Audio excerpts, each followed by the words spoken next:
Welcome to another episode of the Boro4Boro podcast, where we take a bite out of the Big Apple real estate scene. I'm Matt Wynter, representing Queens. I'm Scottie Cabrera, representing the BX Borough. And I'm Traci Byers, representing Manhattan. And I'm Isaiah Ajala, representing Brooklyn. He didn't say it with enough in his chest. Usually I was expecting Brooklyn. to say something like representing Brooklyn. You guys know the energy I bring. spit came out of You know the energy I bring. But it's so good. So if you've been joining us on this journey through the Boro4Boro podcast, you've heard us talk about everything from hidden gem neighborhoods to where is the best place to invest in New York City real estate. But for those of you at home who didn't know, May to August is actually peak rental season. Absolutely. And so we figured, what better topic for us to talk about today than talk about the craziness that is the New York City rental market. Crazy. But as far as neighborhoods, let's just get this out the way, because there was a recent report that Street Easy put out that was saying that year over year, in terms of rental inventory, and we're going to go deep into inventory and what that even means from a rental standpoint, but I think we could call this one the Scottie episode, because the Bronx is at the top of the rental inventory. Yeah. You want to talk about that, Scottie? I'll definitely talk about that. So Mont Haven, of course, and I know you probably heard me mention it in previous episodes, never. but the Mont Haven is definitely the hot spot right now. And according to Street Easy, it's 85.2% year over year the increase in rentals. Yeah. So the number of buildings that they're building in Mont Haven section is ridiculous. Like every time you turn around, there's a new building. Mont Haven is like South Bronx, right? South Bronx, exactly. Okay. You have the 6 train, and then you're closer. If you go to Grand Concourse, you have the 4 or 5. And a lot of those are actual rental buildings? Rental buildings, yeah, and they're luxury buildings too. They're just not regular buildings. They're rental buildings. Like, so something that you would find in Midtown Manhattan or downtown Brooklyn. And luxury. So let me ask you, since your boots on the ground, are you actually seeing a lot of people moving into these Absolutely, buildings? Or they're remaining kind of like empty? Yeah. Our brokers open up. I've gone to Motto, right? the Motto. The Motto is a very nice building, actually, and it's right off the Bruckner. It's around the corner from the Arches, which is a popular building that it was actually one of the first luxury buildings in that neighborhood. And then, of course, they followed suit, and now there's multiple buildings around there. Yeah. So they're offering like doormen, everything. In that building that you were just speaking about, what are the prices like? Price points, like, they're a little bit pricey. Studios are starting around, I would say, late 2s, so about like $2,900 for studio, early 3s. So I mean, you're not getting a lot of space, but you're getting all the luxuries, right, of the building, right? Because it's crazy. Right over the bridge in Harlem, you could get a studio for $2,200. Only comes with laundry, doorman. But in that kind of building, you could get rooftop. You can get a gym. So you're just spending a little bit more, and you're getting a brand new apartment. For sure. And then most of the buildings, because I mean, I'm seeing in the rental market that a lot of people are requesting like wash and dry in the unit. Like that's like big. That's Definitely. like a new expectation. Yeah. Like, where did this come from? I mean, if it's new, it has to have Right. wash I and mean, dry, right? yeah, but not necessarily in the unit. Yeah. But But that's how you spoil New Yorkers, right? That's a fact. The minute that they know that you could get it, it's like, where's my washer dryer? Yeah. And dishwasher. Right, And a dishwasher. I feel like it's pet friendly. Yeah. Washer and dryer. Oh, pets have a crazy amenities. Oh like, my God. They have dog spas and all park, that. Dog runs. dog spa, Yeah. things like that. Yeah, so so that's what you're seeing Dogs in gotta a lot start of paying these rent new. too. This is good. Actually, Lenox Terrace in Harlem. So if you have a pet, a dog, it's an extra $50 a month for a rental. Really? Yeah. So they incorporate, because I mean, pets are like people's kids nowadays. So That's it's true. like, That's true. we gotta pay for your kid. Okay, so the Daycare. Bronx is at the top. Yeah. How you feel about that, Scott? I mean, how you feel about that, Isaiah? I mean, that's the only time the Bronx. I'm cool with that. Stop it. All right. So year over year, inventory is going crazy in Mott Haven. All right. What about Manhattan, Traci? Manhattan, I'm seeing things in Soho. That neighborhood is just constantly thriving, but the prices are skyrocketing. As of 2021, the average price for apartment in Soho was shy under $5,000. Now it's like at over $6,000. So that area, These are studios, 1 bedrooms? Like, it's just the average price. So Just they the take average. in consideration studios, 1 beds, 2 beds, 3 beds. But that's the average price. Yeah. So if you're looking to go around that price, it's a good neighborhood. They have everything there, but that's where it's starting. And then you have like Little Italy, Tribeca, which is about $6,300.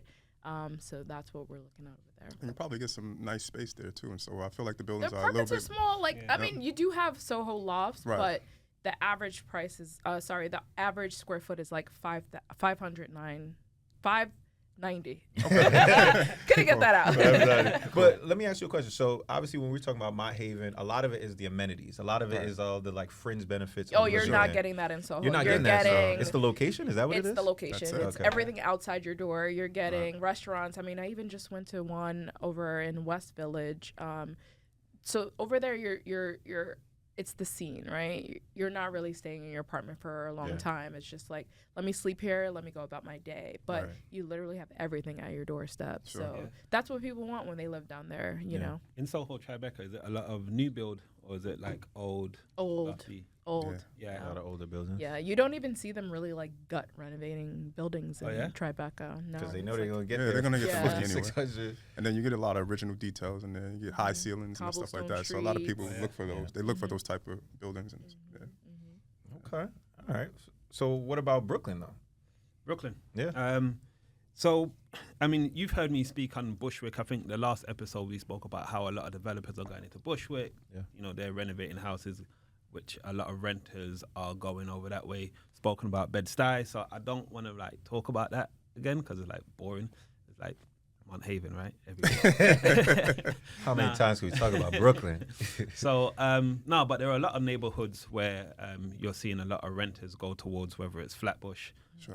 Over there, I think like for a 1-bedroom, it's about mid-2s, just under 3. You can get for that, average price for a 1-bedroom. But one of my favorite neighborhoods in Brooklyn is PLG, Prospect Lefferts Garden, which is just south. Do people say that? I've never heard PLG. What, That's PLG? a thing? Definitely. They don't say Prospect Lefferts Garden. That's too much. Too much, right? Yeah. We got to breathe with everything now these days. I've never heard anyone say PLG. Yeah, PLG. It's just south of the Barclays. Yeah, Nice, south of the Barclays. Just did a sell there, actually. Yeah. Pardon? I just did a sell there in PLG. Yeah. Drinks on you next time. So that's like what, Atlantic Avenue? Yeah, Flatbush. So really like Flatbush Avenue going all the way down to, what's that? Not Washington. Is it maybe Washington? Okay. Yeah, around Washington, and then it's between like Eastern Parkway and Atlantic. Yeah. So it's like it's a small neighborhood, but yeah, over there you get a lot of new development buildings. You also have like the brownstones, like 3-4 family brownstones. Yeah.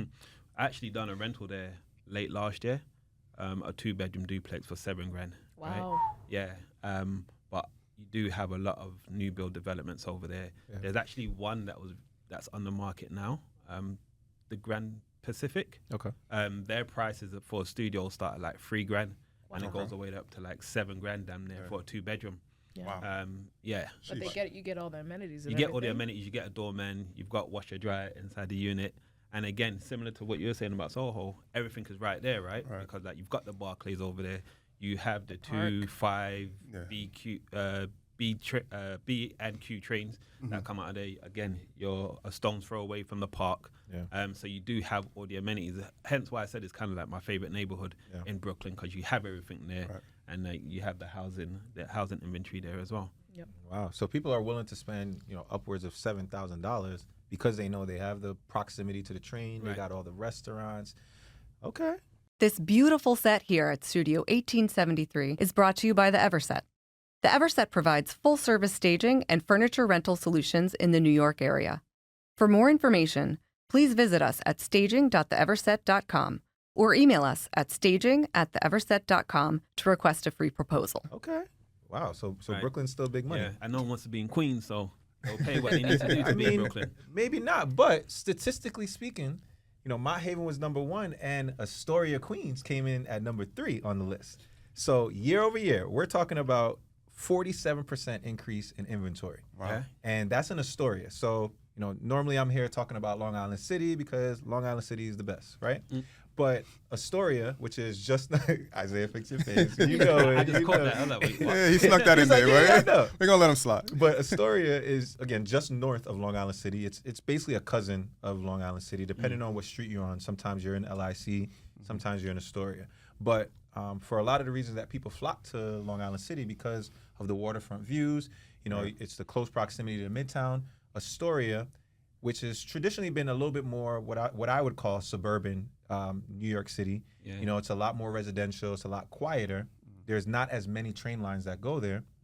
But that waterfront, if you take Vernon Boulevard, which if you're in Long Island City, you're by Hunter's Point, a lot of that waterfront where the Pepsi sign is that people know and flock to with those buildings, that same street, if you go north, is going to run you all the way up to Astoria Park in Astoria. And so that same waterfront, which is very desirable, all those same reasons, you can actually get a lot of new inventory there. And that's where you're seeing a lot of the newer buildings popping up for a lot of those same reasons, where you're getting these shiny new buildings.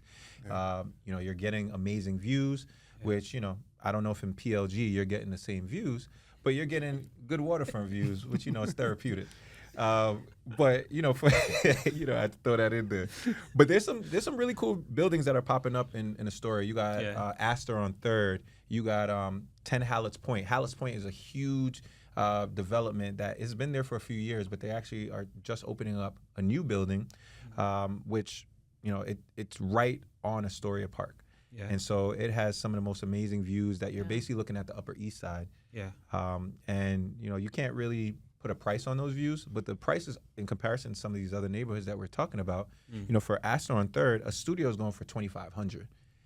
And so you're getting a nice, fancy new building. Maybe you're not getting from a square footage standpoint, you know, a ton of space the way that you would in some of the older buildings, but you're getting great views and you're still within close enough proximity to a train that you can get to work or wherever you want to go. Yeah. Let me ask you guys a question.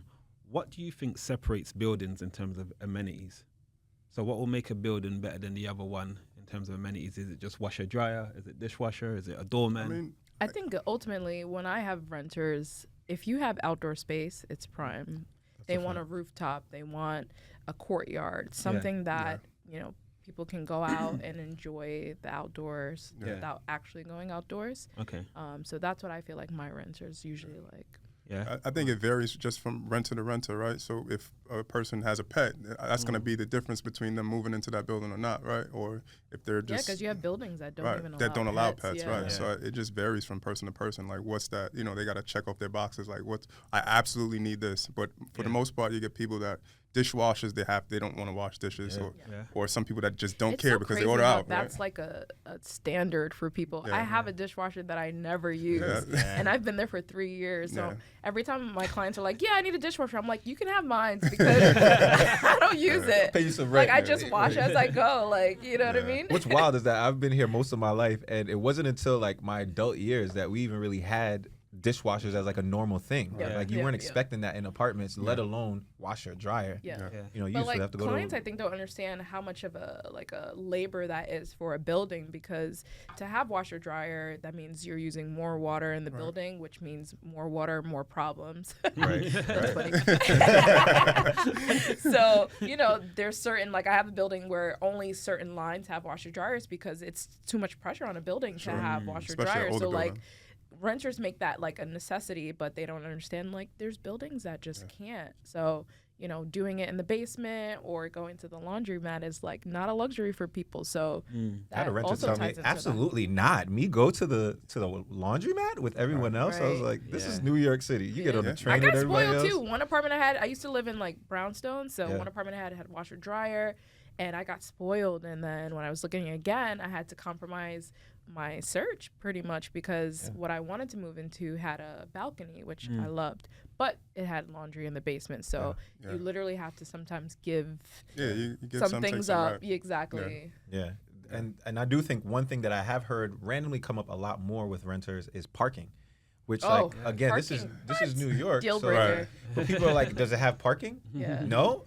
It's off the list. And I was like, it's hard. I lived Okay. I tell all my tenants or all my clients that it has parking. You just have to park on the street. Right. Technically, it has parking. Parking will literally restrict you from like doing fun things. I remember I lived in Harlem for 10 years before I had parking.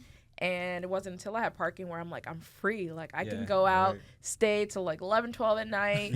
But if it was like no parking, I had to say, okay, 8:39, I got to start heading home because I know parking's going to get a little. You gotta go in. Yeah, exactly. Like, parking's going to get a little scarce, you know? So having parking is like, woof, that might be top two on the list. I think that's like an extra, like, because most people in New York, they don't drive. They take the train. So I think that's just like an extra perk. Like if it has parking, great. But you know, I don't think it should be a deal breaker. And those parking prices are nuts. Like, I'm not even gonna lie. In my building, I live in a luxury building in Long Island City, and I pay what I feel like is like rent. I mean, look, I'm blessed. All right? He's at VHS. Take it easy, guys. Take it easy. Doing deals.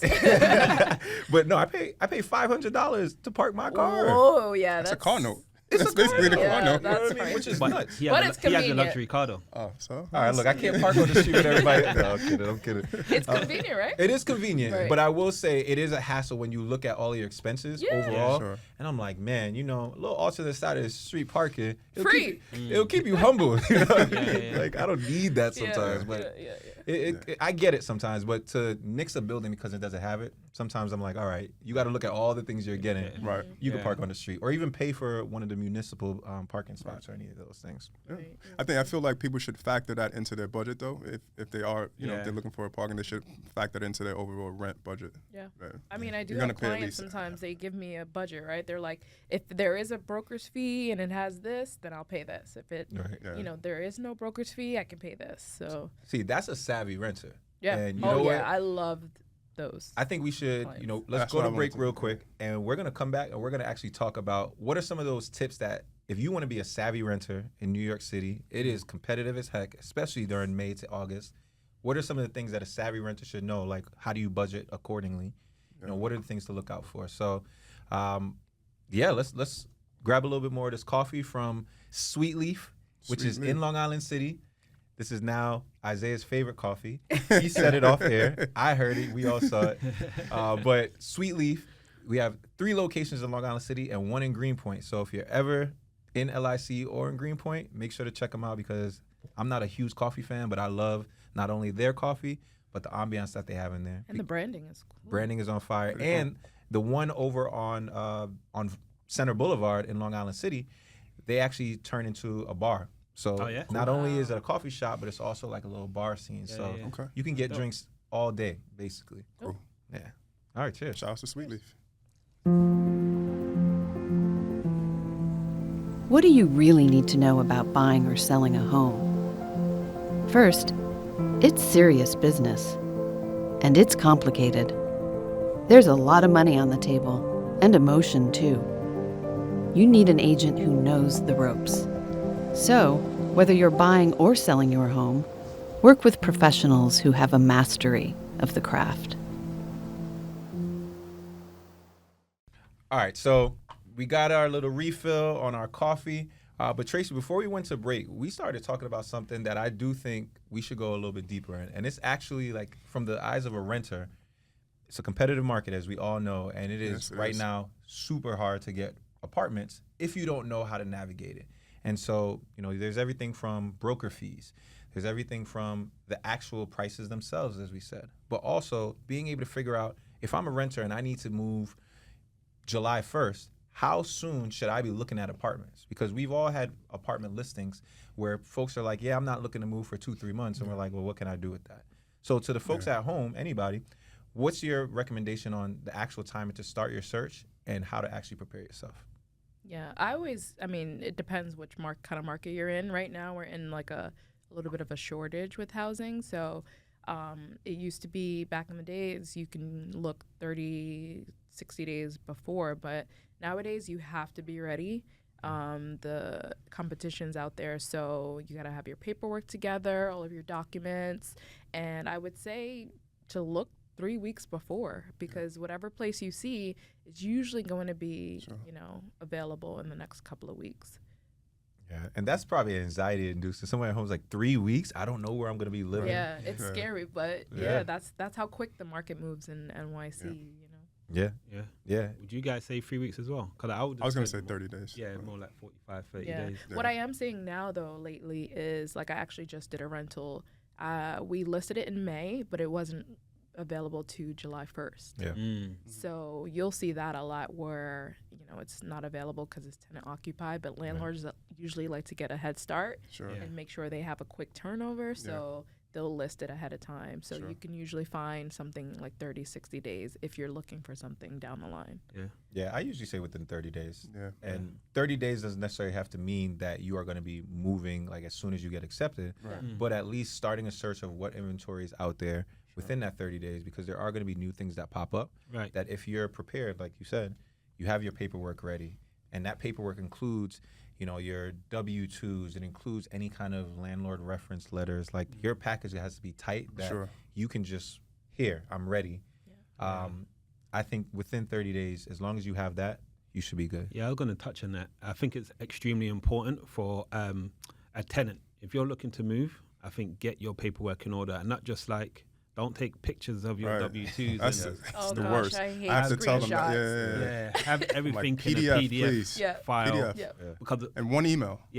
For me, from my point of view, if I get an application that's succinct, that's easy to read through, that I can make sense of it, like I'm more than likely to go with that person than someone that I'm having to go through 3 or 4 emails just to figure out like what your income is and see what your credit score is. If it's easy, it for me as well kind of gives me an insight into who that person is or how they are. And you're speaking from the landlord's perspective. Yeah, from my perspective, looking at applications that come into my units, it's like if it's succinct and I'm looking at them thinking, all right, they're going to be neat people, they're going to be cool people, as opposed to like... It's how you're showing up. You're showing up in terms of you being prepared to even apply. It's going to give a perception that you versus somebody else, I may not have to worry about you if I'm a landlord.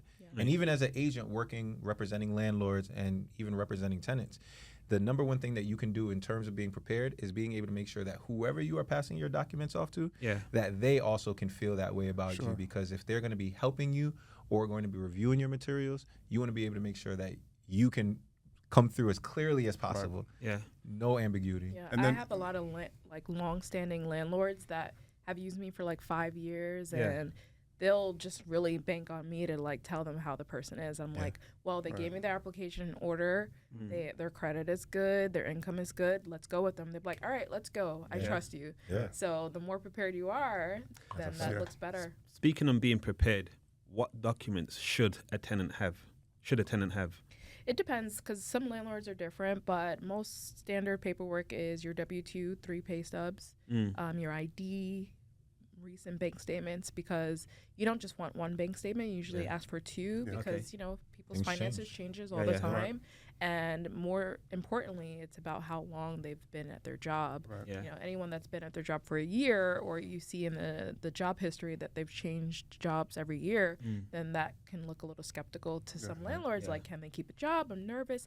Then you resort to the savings and the reserves and how much do they have? Do they have at least 2-3 months, you know, rent saved up?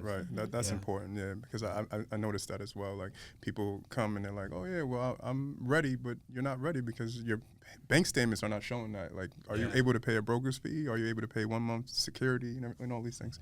So it's like you have to be prepared. Absolutely. And just a quick question, outside of the standard documents, is there anything you would recommend a tenant to provide? I asked for a bio. And I asked for a 5 to 6 sentence bio, and it gives me insight on you and also the landlord, because in my summary to the landlord, I'll say this client's looking for X move date. This is what they do for a living, and here's their bio. And they like, oh, I love this person. Like to read, you know. So I think that's helpful. It's almost like a cover letter. Right, exactly. It's like you're almost like applying to a co-op or something like that. I mean, it gets that intense though when you're applying for a regular rental apartment. And I work with a lot of private landlords, so they really do like screening, knowing screening, knowing more about the clients up front. So I agree with that. And the other important part to a bio is that you get to explain any missing details from your application.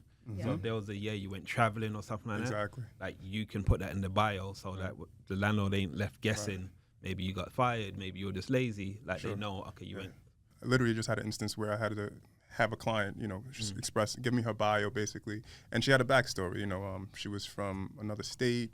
She fell behind on her rent during COVID, all this stuff, but she had like a high-paying job, you know, so I was able to convey that to the landlord, you know, and I made her through her bio and everything like that. She didn't ultimately get the apartment, but, you know, it was helpful though, right? Because read everything out spelled everything out. Somewhere she's out there kicking. She's Yeah. like, I Yeah. want that Thanks, damn Scottie. bio. Yeah. Like, get The their rental partner. market is so different compared to other states. I mean, they don't even really Right. need to see job reference letter. Like they'll just Yeah, go based on your credit. Right. And Yeah, it's that's different. like, No, it's You can intense. thank the New York City courts for that. yeah. Right, exactly. Yeah. I mean, I get it though. Look how many people we have in the city, right? Yeah.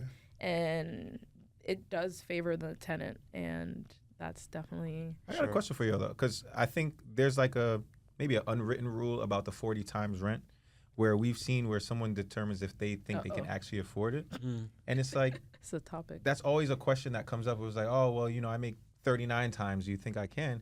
And I think sometimes that goes into how much reserves do you have, like you said, how much money are you actually sitting on? Because at least in my opinion, the credit score on one hand, like you said, with private landlords, for them, I've had landlords who say like, if they have 1 point less than 700, it's a no. Really? And I'm like, well, I mean, that doesn't necessarily give you an indication of how they'll be as a tenant. But also, I could also see the argument that if it's 40 times and they only make 39 times, can they actually afford this apartment? Oh yeah. What do you guys think about that? I think it's the overall package. I'm looking at, if I was a landlord, right? Well, which I am, but if I was a landlord looking at the application, I would definitely But no, I would look at the whole package. Credit, income, as well as this bank statements is going to be an important part. Yeah. How much money you have in reserves. I also have landlords that do a Zoom before they actually give the full approval. Yeah. So I've done that a couple of times where they get on the call.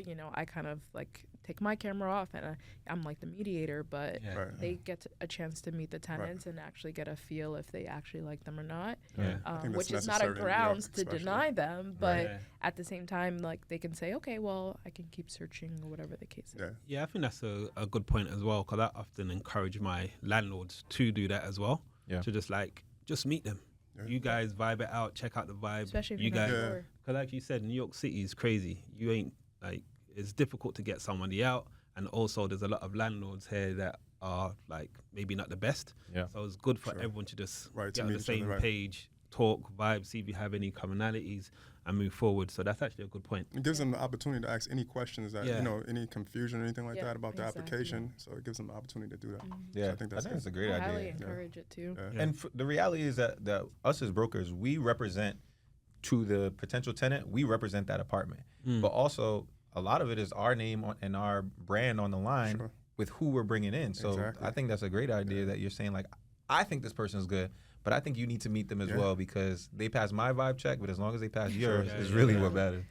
So why should tenants use a broker when renting, Matthew? So that's a good question, Tracy, because prior to me being an agent, if you would have asked me, I was very fortunate that when I lived in Harlem for over 10 years, and if I never had to deal with a broker. So I was very new to that whole thing. And then when I was moving to Long Island City, that story is part of even how I even became an agent, because it was just such a new experience for me where not only was it a bit jarring that like I had to trust this person's word that this apartment is good, but then I had to fork over at the time 15%. And I was like, what? And I do think that now being on the other side of it, I understand both sides, but I do understand that the value that I bring to the transaction, it is being able to make sure that I can give those types of advice to my client if I'm a tenant, which I do think in terms of being able to be paid your value, the value that I'm bringing is being able to make sure that the transaction is as smooth as possible for you and that you ultimately are able to get the apartment that you want and works for you. But also in terms of a landlord potentially paying the broker fee, the way I usually try to explain it to my landlord clients is, look, you want to find the best person out there for this apartment. And New York is expensive. And we are talking about renting. We're not talking about owning. So this person is going to have to fork over, in many instances, 3 times the rent, which can be upwards of $10,000 just to be able to secure this apartment. Sure. You don't want to necessarily sacrifice the quality of the tenant just because they're able to afford paying the broker fee. I gotta use that, man. In order to be able to cite your sources, though, you know. That's a good one. But but it usually makes sense to them because it's like, look, you want the best person. Don't let money get in the way of you trying to save some dollars and potentially end up with a headache. So are you referring to the landlord taking on the fee? The landlord. So usually what I'll say is, yes, I always think that if there's 3 options, the first is the best, And the last is probably the one that they would prefer, but it comes with its pluses and minuses. And I always say that if the landlord covers the fee, not only does it allow us to list the apartment as no fee, which is going to increase the amount of people that are going to want to see it, but also it's going to ensure that we know that whoever's coming in this door, the money for a broker fee is not the thing that is turning them away. Right. But if there's a middle ground, which is option number 2, where let's say you offer at least to split the broker fee.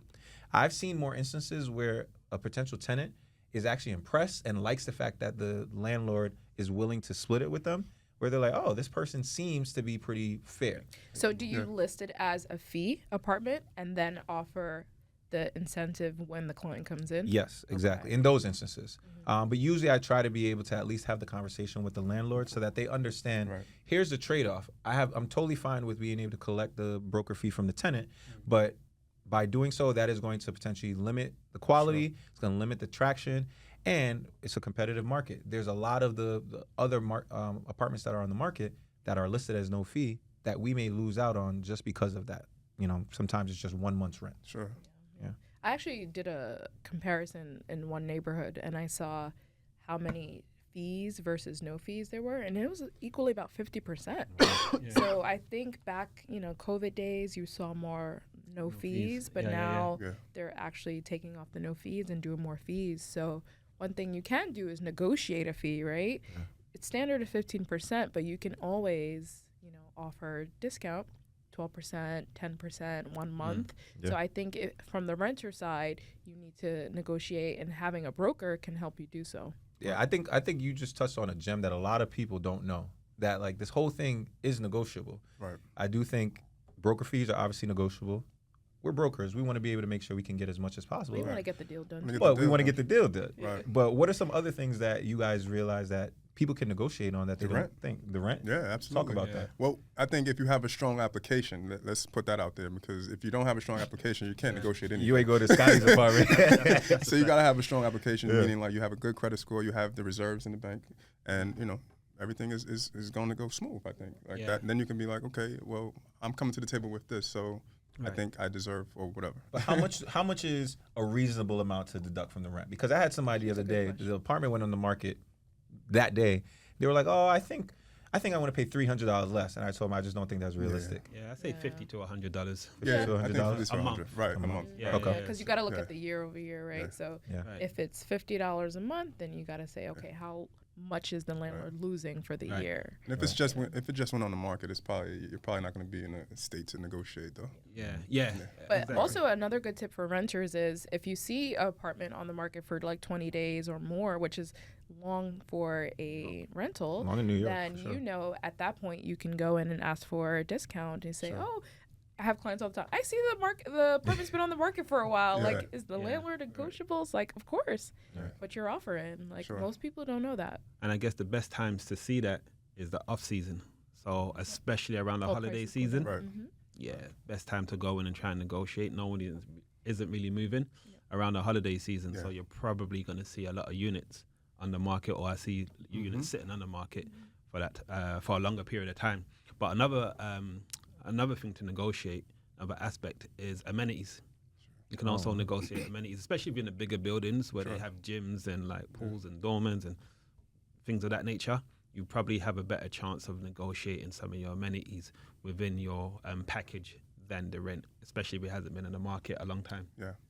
But what does that look like? Because in some buildings, like a lot of these luxury buildings that we were talking about, you pay an amenity fee. So are you saying a reduction in your amenity fee, or a reduction in amenity fee, or using 1 month free or free? I'm seeing a lot of incentives like that in the newer buildings as well. They're offering like at least 2 months free or something like that. Oh yeah, because they're getting high rents. Yeah. They're trying to change their trajectory. Pay my $7,000. I'll give you a month free. Or give you the But amenities. then what happens is then, the tenant gets comfortable for a year. And then that goes back up, right? The renewal is like double the amount.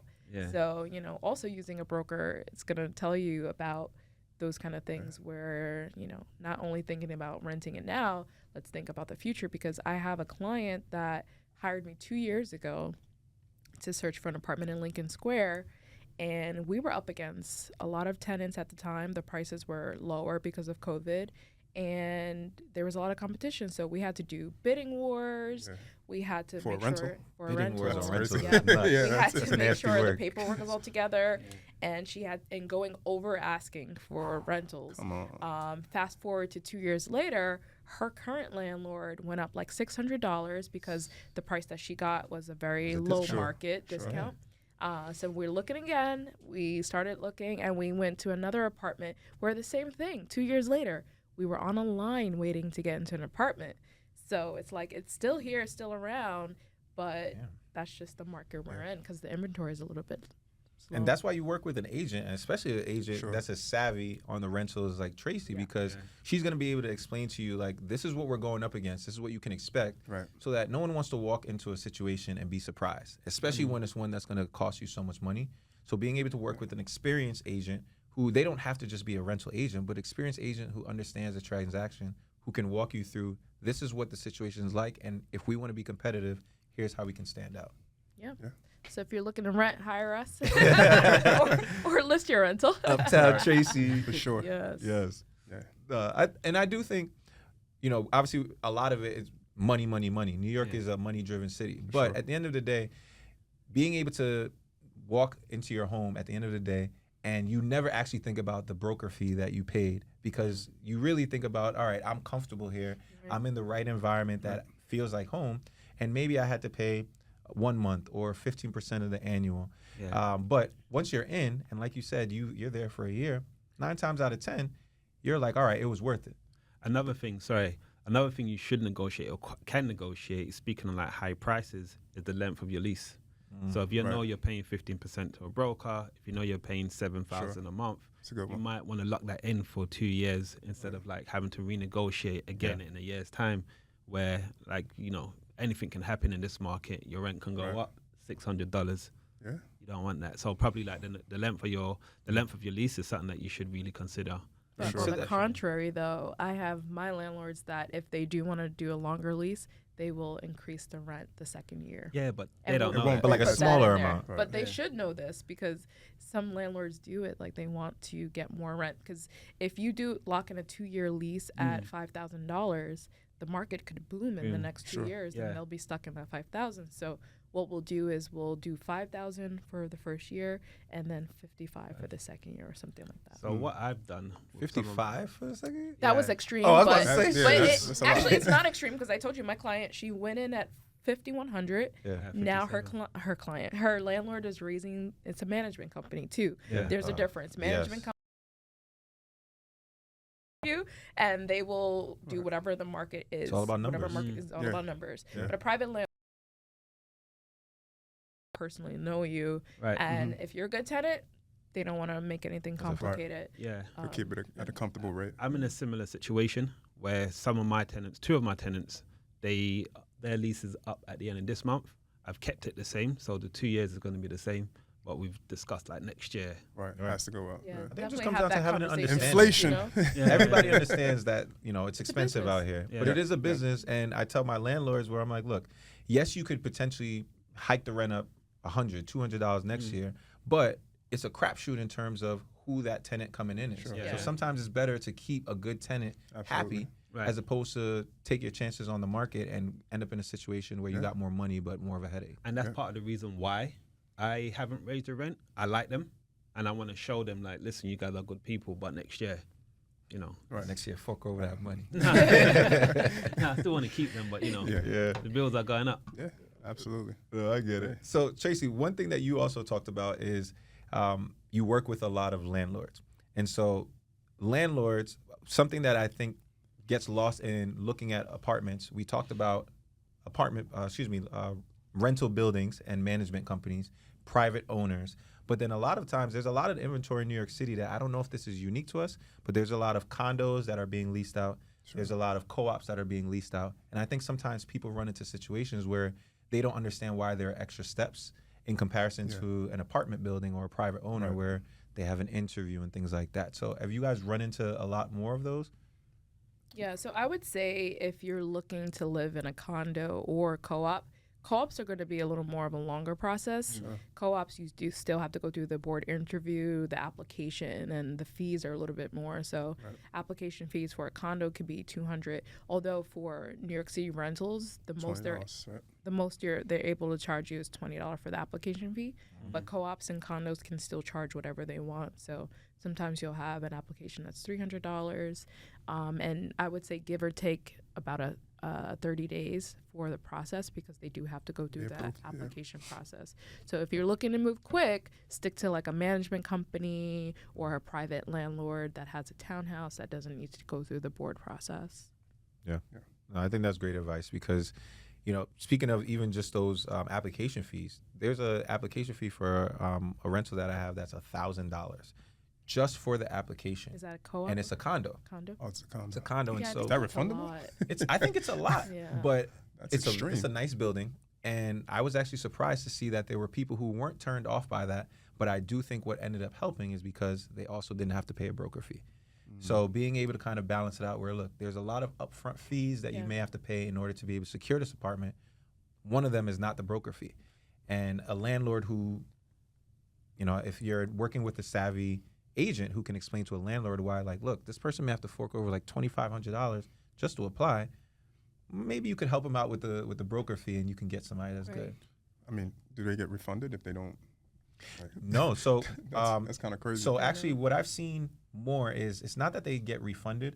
The landlord, because they have to, they are the front lines of being able to kind of vet this person before it gets to the board. Sure. If a person gets rejected, I have seen the landlord say that they will split the fee, so they'll give them half back.